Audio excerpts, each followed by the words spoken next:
Good morning, Chairman Rakowski and Ranking Member Cantwell. It's a pleasure to sit before you today and testify on behalf of the National Congress of American Indians. This is an important issue, not just for the residents of King Cove, Alaska, but for all of Indian country. NCI is in full support of providing a solution to the Agadao tribe and the residents of King Cove and providing them with safe, reliable, and consistent access to medical treatment. The reason is simple. NCI views this as first and foremost a matter of public safety. As longstanding members of the Indian Affairs Committee, you know full well the needs of healthcare in Indian country. It's not unusual for tribal communities to be so isolated and rural as to make healthcare that we take for granted here in DC and in other parts of the country almost impossible for tribes to attain. But even with that, the situation stands out in Indian country. There's no place else in Indian country where tribal members need to fly over 600 miles to receive full health care.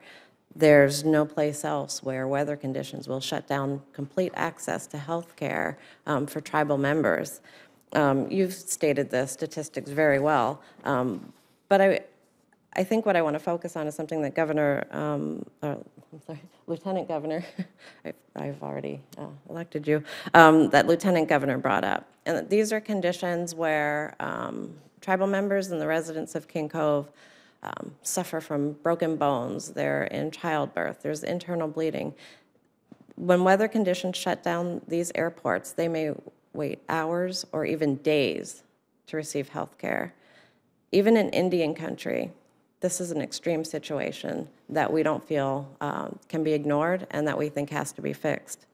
NCI's membership has long supported road access for King Cove. As early as 2007, we passed a resolution supporting the land exchange legislation to build a road. And following that, in 2009, Congress overwhelmingly supported that legislation. Unfortunately, we're still waiting for the road to be built in King Cove.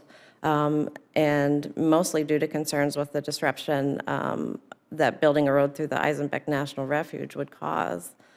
In the 2013 decision by the Secretary of the Interior to deny the road was based on a NEPA process that focused solely on the natural environment but failed to take into account the health and safety needs of the residents of King Cove.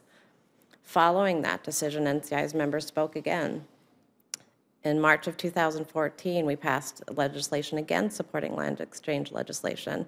And I want to point out that the March of 2014 was emergency. It was an emergency resolution.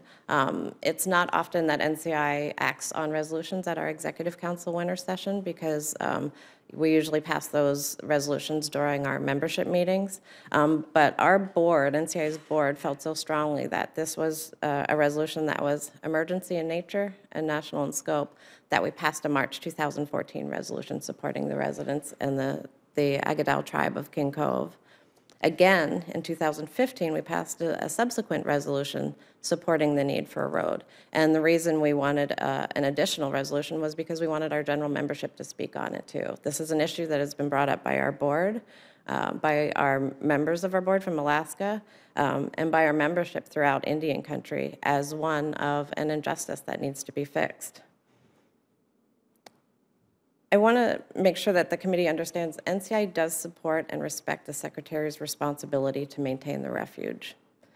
The refuge is a diverse and natural habitat that does deserve the highest protections. However, the Aleut people were the first stewards of this land, and they've lived on and off of these lands for over 4,000 years. They were here before the establishment of the refuge, and they have the most at stake in protecting the environment and the wildlife. You've mentioned the great concessions that the tribe and the state of Alaska have made to make this road a reality. And, you know, 206 acres in exchange for over 60,000 acres. It's a great concession by the state, by the tribe, and yet we still don't have a road that will provide the basic healthcare needs of the citizens of King Cove. I think that's all we're asking for here. I want to make sure that this committee understands that NCI is in full support of a road to King Cove, and that we consider this a matter of the trust responsibility. What we're asking is the Secretary of Interior to uphold her trust responsibility to tribal governments and provide the health care that is required as part of that trust responsibility for the residents of King Cove. So I thank you.